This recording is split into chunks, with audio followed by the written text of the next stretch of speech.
actually. Apologies.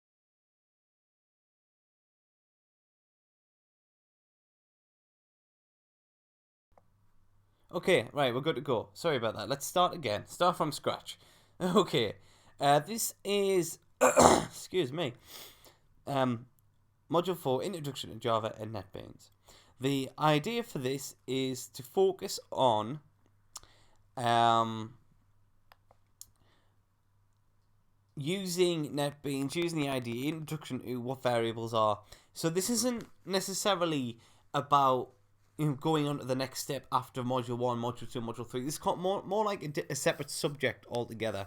And how I'm going to organise all of these things at a later date, I'm not sure. So we'll just stick with modules.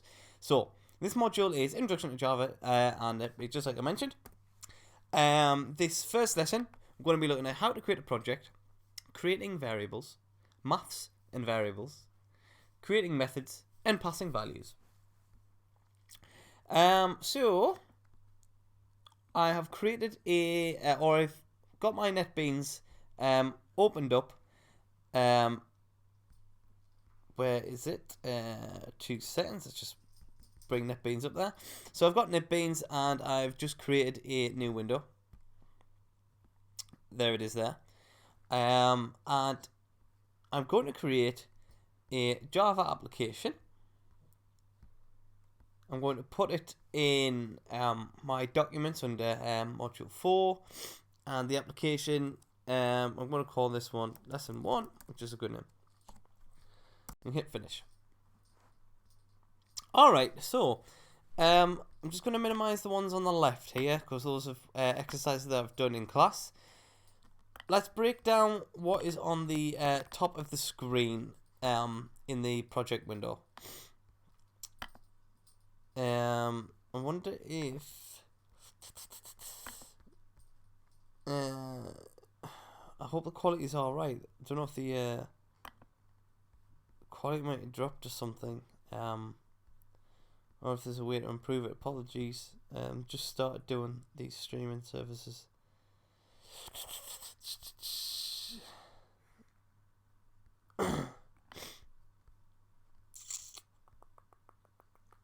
Bit of just a rush getting this set up. I think that's the best it'll do then. Fine. You just have to follow along with what we've got. Are we still live? Yep. Yeah. Okay. So left hand side, like I was saying, you have the project name and the folder of the source packages, which are all the different files and folders. This is one package that we're working with here. This is the lesson 1, and this is the main JavaScript. So in one of the other earlier lessons we had C# script. So these are all different files. This Java file looks like this. It has the package location, it has the name of the class, and it has our main method. In our main method, when we hit run, anything that we put in there will run within the program. Okay?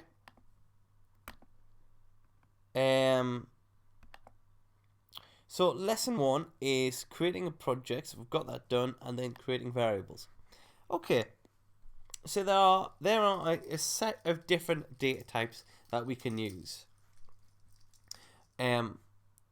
Whether you obviously you need to discuss like when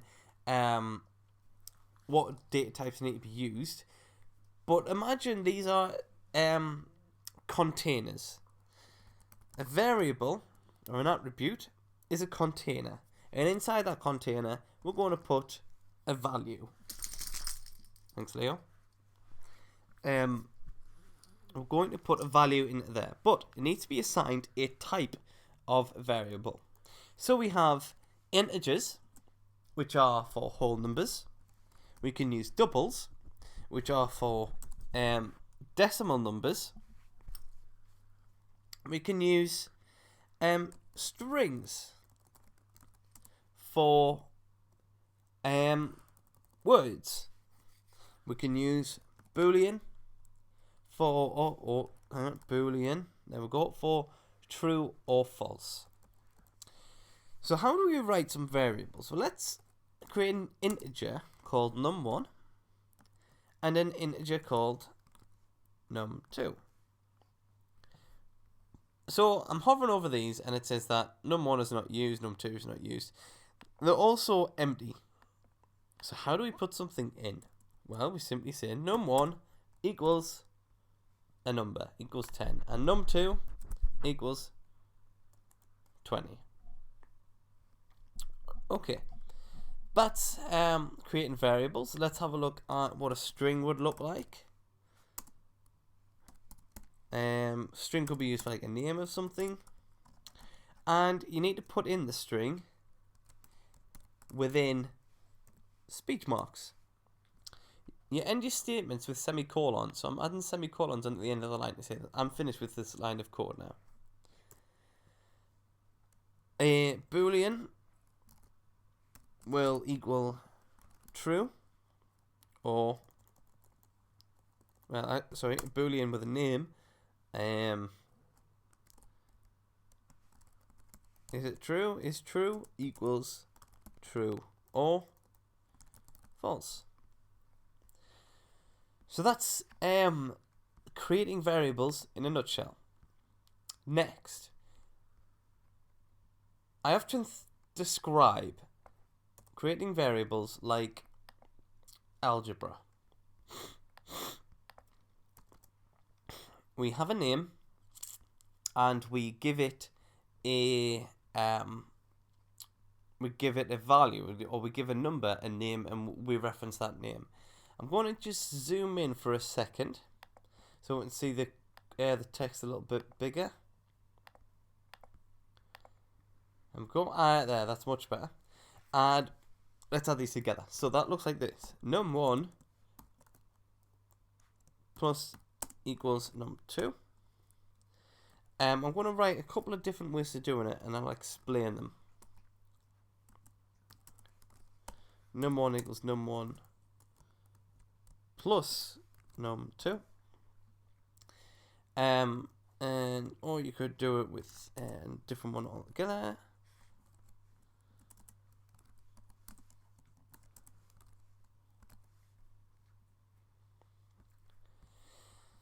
Okay, so these three different ways of doing the same thing, adding them together.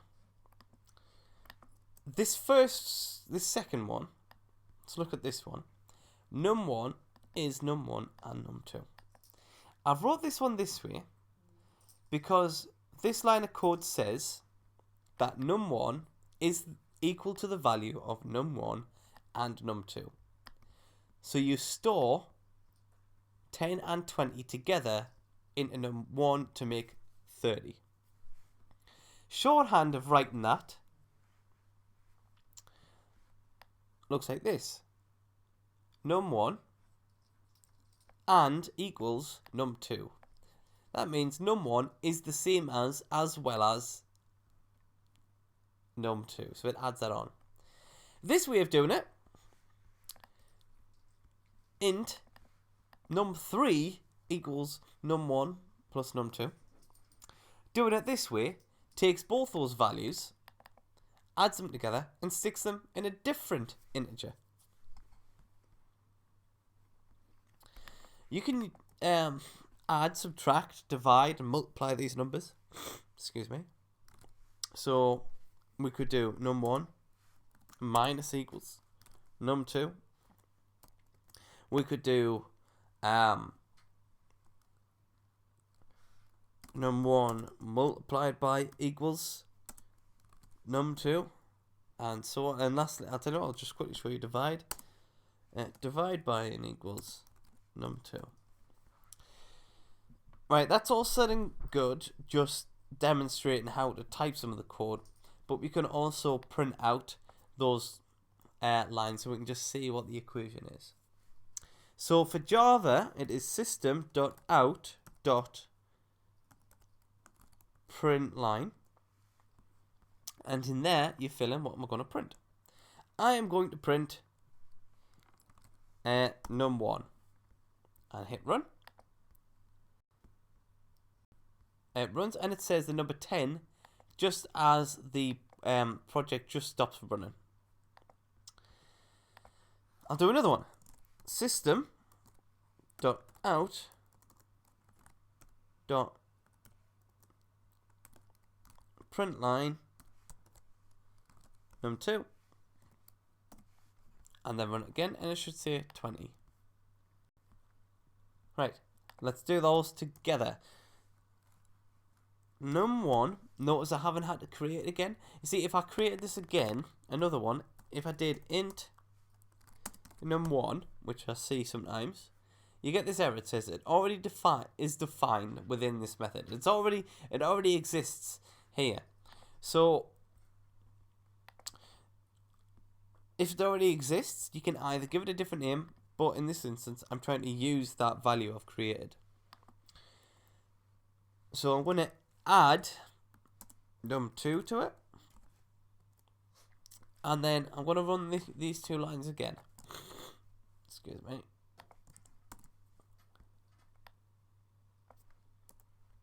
And hit run.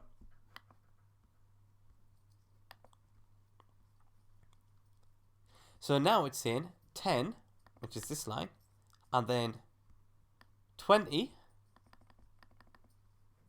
Then it adds 20 to 10. Then it prints out 30. Then it prints out 20. Because I haven't done anything with num2. I haven't changed it in any way. Right, let's have a bit of fun. What else could we do? Right, so instead of add, let's try subtract and hit run. Okay, so now it says minus 10 down here. Let's change that to multiply.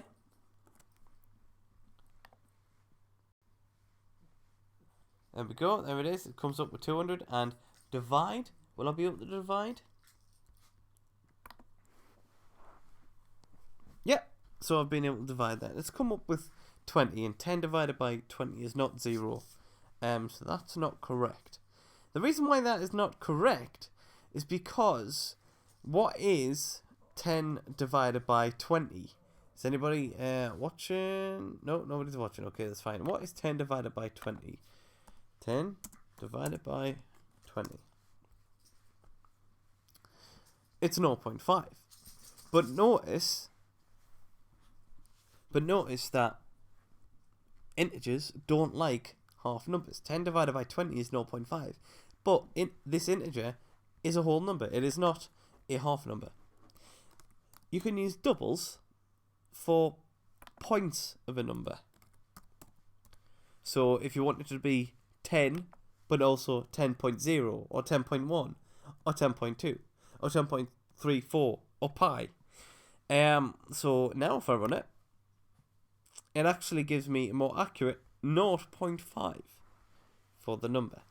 So you use different data types because they're more appropriate for the situation, for the program at the time. Okay. Next thing, I'm going to leave those two variables up there. I'm going to play around with them.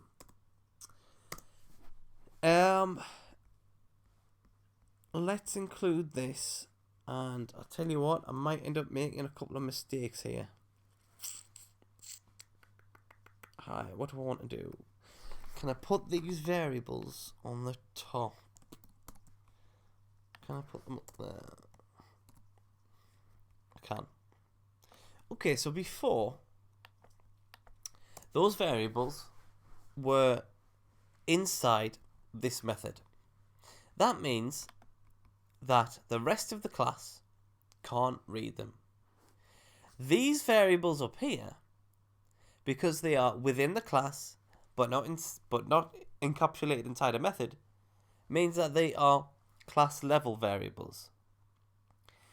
That means that they can be accessed throughout the project.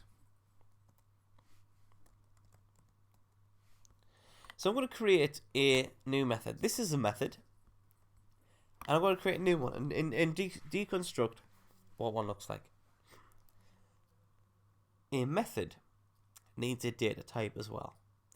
In methods, we call those return types. A return type could be an integer, could be a string, It could be a double. It could be anything. All of the normal data types that we used. Or it could be void. And void is used for when we don't have a data type or a return type. We're working with doubles up here. Sorry about that. Looks like we're back on now. Right, where was that? So, talking about this method that I was doing. I create a method. Its return type is double. Its name of the method is addup. And we add these brackets which determine that it is a method. Inside there we put parameters. We'll come back to that later. Just remember that word parameters. A method also requires a body. The body is produced by these two brackets, just like in C# if you're looking at that from a different module. So that's pretty much the same. It also needs a return type. Sorry, I've already given it a return type. It also needs a returned value. Return 0. So, with that, I'm going to do system.out.println, and in there I'm going to put add up brackets.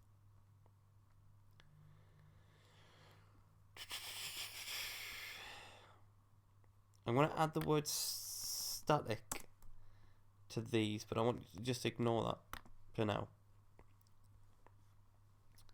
Right, cool. So there we go. That has printed out the value of this method. If I change that 0, which I'm returning, to a 1, I should run this and I should return as a 1.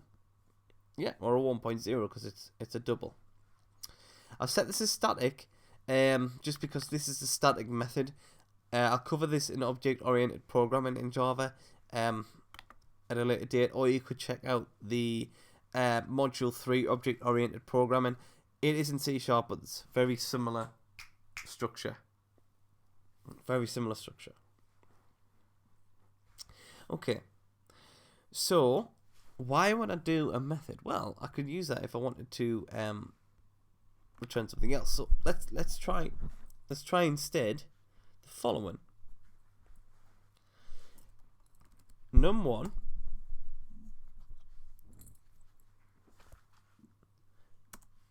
plus equals num2 semicolon, and then let's return what num1 is. Can I do that? Oh, right, okay. Again, you don't need to do this all the time. This is just a one-off. Please just ignore what's going on. I'm only doing this for examples, trying to explain. This is a static method. This is a static method. These two also need to be static variables. Just we'll need to do that when we look at working with classes in the next lesson. I'm just trying to demonstrate some methods here. The program's right. Okay. So now this method here is now the value of 30 instead. Okay. That's fine, but that seems kind of pointless now because all I'm doing is adding that up and adding that up there.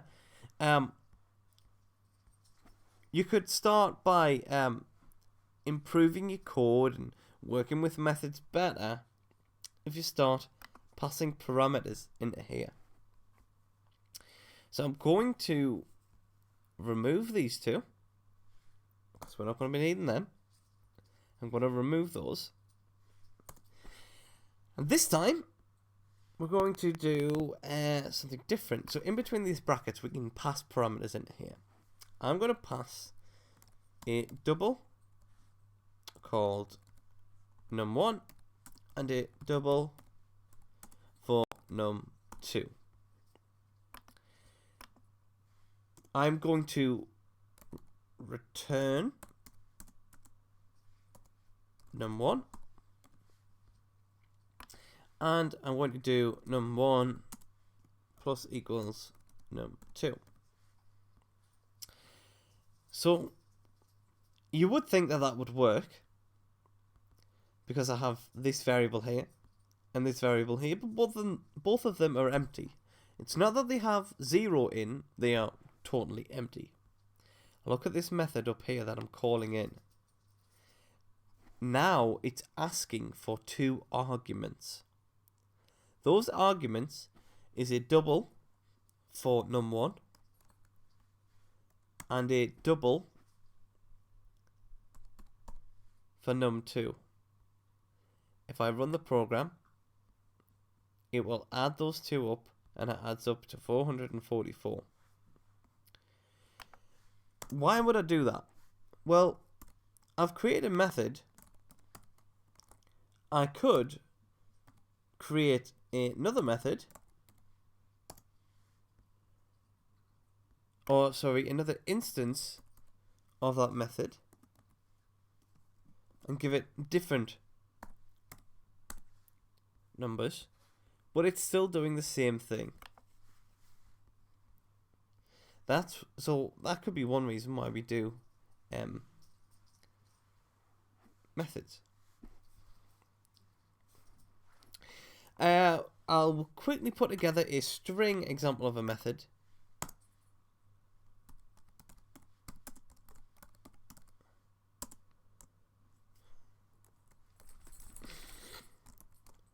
I'll call that print text. Do exactly the same string. I don't know. Let's just put my name in there. New line. What's happening here? And we're going to return my name is and name. So you can actually return lots and lots of things together. You could even do the same up here as well. Let's include this in the program. We'll not do add up in this line. We'll now do print text. And we need parameters into there. Let's plop my name in there as a string. Hit run. And now says my name is Dan. We are concatenating words in this line here. Okay, so having managed to meet our objectives today, we've created a project, we've created variables, we've done maths, an example of maths and variables, and we've done an example of creating methods and passing values. Next lesson, we are going to look at, let's just get the presentation up. Next session, we're going to look at J-frames and text entry. No, what was it? J-frames and show window. Text entry, converting strings into integers, and other swings. Thanks for watching. Make sure you check out the next one. We'll work at a much faster pace. But we've managed to cover creating a project, creating variables, math and variables, creating methods, and passing methods. So we'll look at specific NetBeans stuff.